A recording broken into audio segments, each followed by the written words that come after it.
everyone. Thank you for joining us in the Navigant Credit Union Broadcast Center. I'm Molly O'Brien, licensed and registered dietitian nutritionist. Shira Hirshberg is here with All Foods Nutrition. How are you, Shira? Doing great. How are you? Good. Thank you so much for joining us. We're talking about a very exciting topic today. I probably have already had too much. We're talking sugar. We are, yep. So let's just start out with a general question.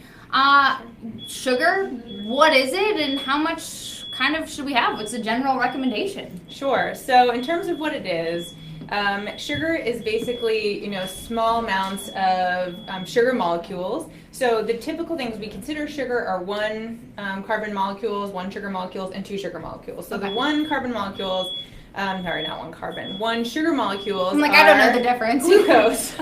Okay. Multiple carbons around a ring form a sugar. Okay. Sure, science lesson too.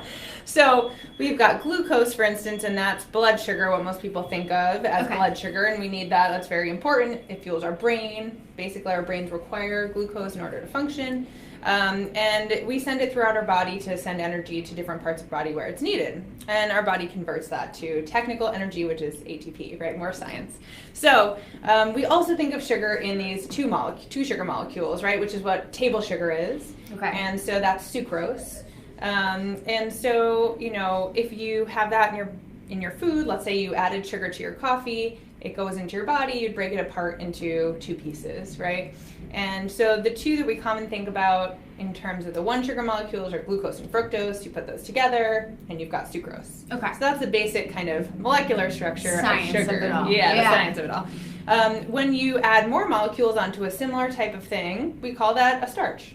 Or fiber, different amounts and different oligosaccharides. We have long, fancier names for them, but it's the small ones that we call sugars. So 1 and 2 molecule together. It makes it so much easier to talk about than those long, scientific, complicated names. Yeah. So when we're looking at sugar, what's the recommended amount? Can you even think about a recommended amount? Are we looking at There is a recommended maximum. Okay. So we're talking about added sugars now. There's no added. Yeah, added sugars are the things we have a recommendation around. Because when we think of total sugars, there's sugar in your milk, lactose, right? People who are lactose intolerant know a lot about that.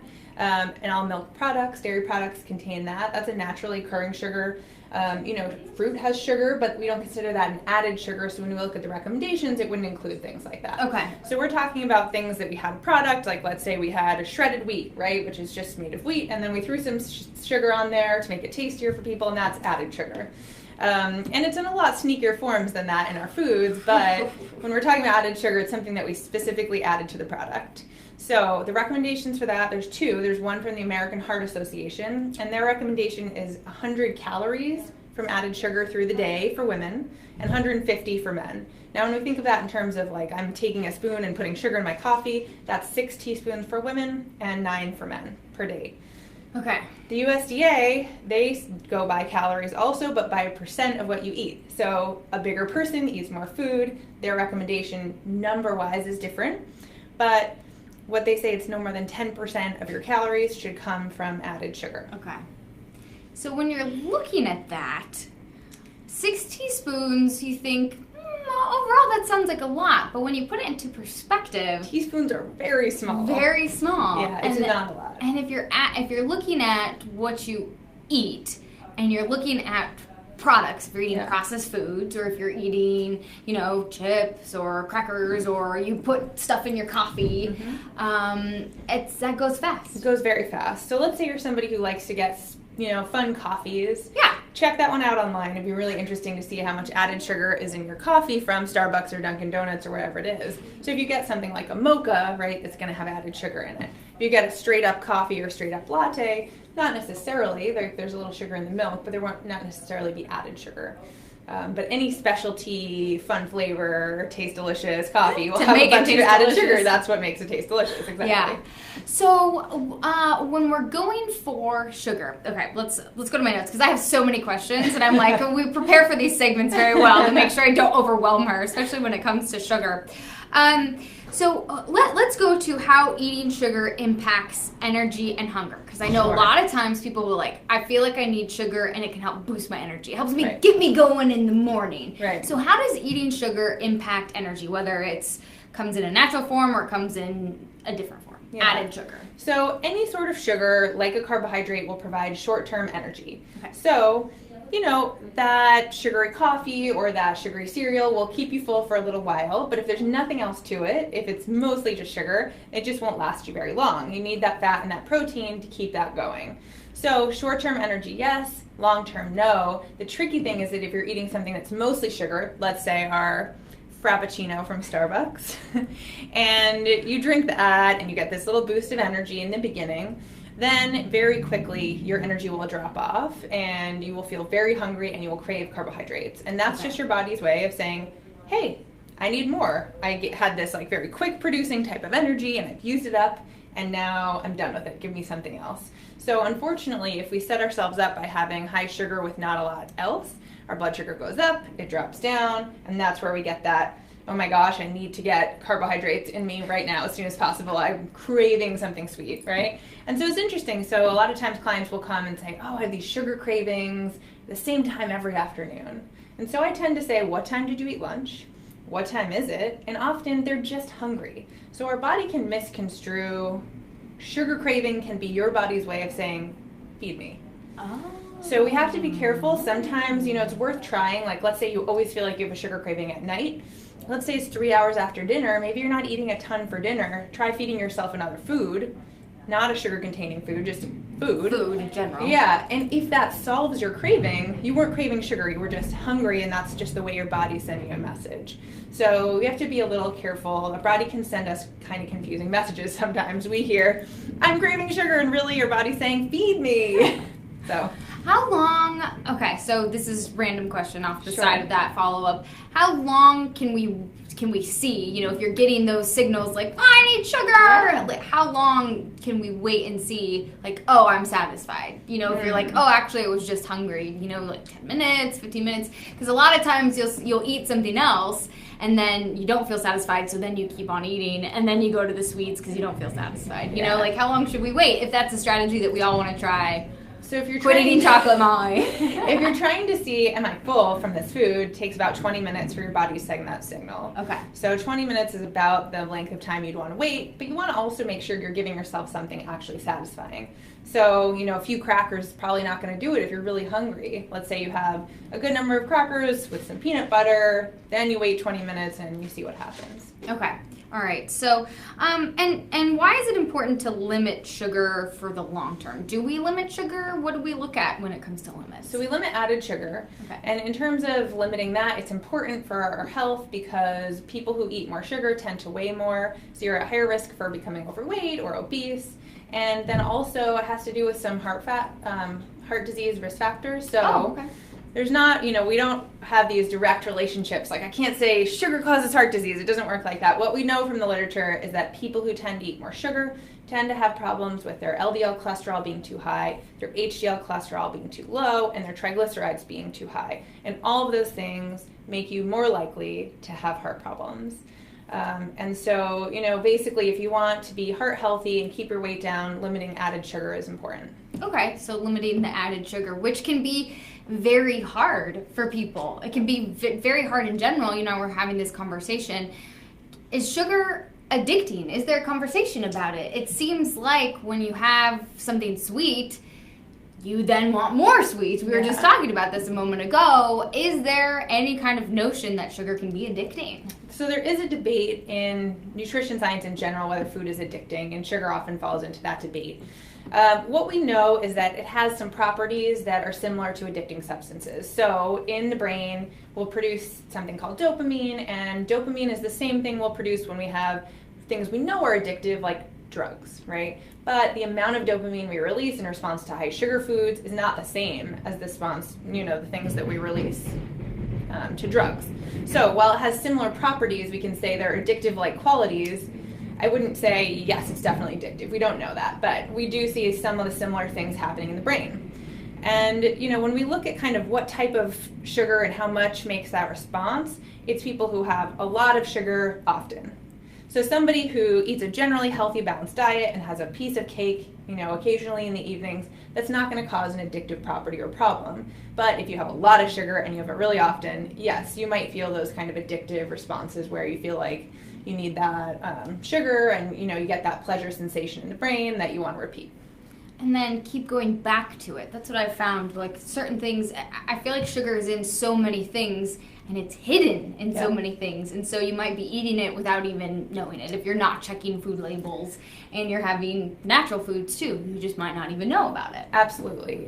It's hidden in a lot of foods, and the thing that can be tricky is that we expect it in things like cakes and cookies, right? We know it's in there. You know I'm having a cookie, I'm getting sugar. Even healthful looking cereals can have a lot of sugar. Things like granola bars that we think of as healthy can contain a lot of sugar. So you said it, you have to read the labels. Often things that we add to foods to make them tastier. So condiments, ketchup, barbecue sauce, tomato sauce, those can be some real hidden sources of added sugars. So you just have to read the labels and try to pick the lower sugar versions when you can do that.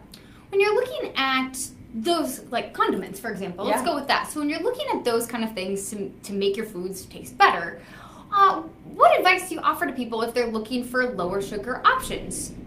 So for ketchup, actually, there are a couple of local companies that make ketchup. I don't know all their names offhand, but if you go to places that include local products, like Whole Foods often does that, you can take a look and see on the label, this one has X grams of sugar, the Heinz has Y grams of sugar, and there definitely are lower options available for ketchup, even made locally, which is kind of neat. Okay, great, because some people are really looking to cut out less sugar. And what do you suggest if people are looking to reduce their amount of sugar? What are some simple ways to do that? So actually another source of hidden sugars can be salad dressings. So let's say you're looking at low-fat salad dressings. They can often be higher in sugar, right? Because if you take the fat out, you still want them to taste good, you add sugar in. That's the method, right? So using olive oil and vinegar, we have a couple of real fancy olive oil and vinegar shops in Providence that have really flavorful olive oil and vinegar. Oh, so good. So they can make your salad taste delicious without all of the added sugars. And in terms of some general things, I just say you go slowly. So let's say right now you're having a Frappuccino at Starbucks every morning. You're not going to jump to a black coffee. It's going to taste terrible. That would be rough. Your taste buds get accustomed to a certain level of sugar. So what I think is really interesting is that will take some time. So I say just go slowly, have a little bit less. Sometimes it's nice to choose a product you can add the sugar to, so you know how much is in there. It's a little hard to, slowly downgrade your Frappuccino for sugar, but you can do that if you're adding your own sugar to a beverage like coffee. So then you just slowly reduce the amount. Usually if you do it slowly enough, you don't notice, and you slowly get used to that lower level. If you do it quickly, things will taste bad, but they will get better. Okay. So let's hope, everyone. After a couple of months, then you'll try something you haven't had before. I have a lot of clients that, let's say, they just decided I have to cut out soda. And they did that. They were drinking regular soda with a lot of sugar in it, and then they tried soda again a few months later. And they're like, it was terrible. So your body gets used to it, your taste buds get used to it, but you just have to give yourself that time. Okay. And so that's why I recommend, if it's possible to go slowly, do it that way. Okay, so not maybe don't go the cold turkey route. Yeah. Talk to me a little bit about certain people. Should certain people eat less sugar than other people when it comes to dietary health reasons, maybe age reasons? Yeah, so certainly if you have a strong family history of heart disease and you're very concerned about that, if a lot of people in your family are overweight, obese, and you're concerned about that, because we know that added sugar is a risk factor for those things, I'd say those are the people that would want to be more careful about sugar. Okay, so be more careful if you have those certain And they conditions. they did just put out a recommendation. The American Heart Association this year said that children under the age of 2 should not have any added sugars. Wow. So that's a strong one. That's big. Yep. So when you're taking your kids to birthday parties... I've noticed, so my daughter is 20 months now, right? She's 1.5-ish. And I brought her to a couple of 1-year-old birthday parties, and she's basically busy playing. And to give her cake, I would have to sit her down separately from when we ate and put cake in front of her. She didn't notice or care if I gave her cake. So I think most kids of that age, they're not actually saying like, Mom, give me some cake. They don't really notice yet. They don't know yet. I haven't actually found it to be that difficult, because usually by the time we get to dessert, if we're all sitting around for a meal, she's done anyway. She's moved on. She doesn't want to be sitting there anymore. So it hasn't actually been too hard for me to keep added sugar away from her. Okay. And I find that it really just depends on what you're feeding your kids, whether you're looking at certain kinds of foods or like fruit snacks or processed foods. It really just depends if you're looking at the sugar content, and the added sugar is big. But again, not fruit. Yep. You know, it's Foods, added sugar. Whole foods are fine, right? You give your kids fruit, there's no problem, there's no added sugar. It's if you give them products, you'll see, the sugar added to that. And right now, there's no added sugar on the food label. But the new regulations that are eventually going to roll out, I think it's supposed to be 2018, but we'll see. Okay. There will be added sugar listed on the label. So that's coming in a year or two. We will be able to look and see how much added sugar, but you can't right now. Okay. So when you are looking at labels, then do you just go, you go into the ingredients and see, here's this, here's this, here's Exactly. If you really want to know if there's added sugar, you got to find it. And it's going to be listed in a lot of weird ways. But anything that, there are lists. You can easily, if you go online and you say types of added sugar, you can find lists to see what sorts of things.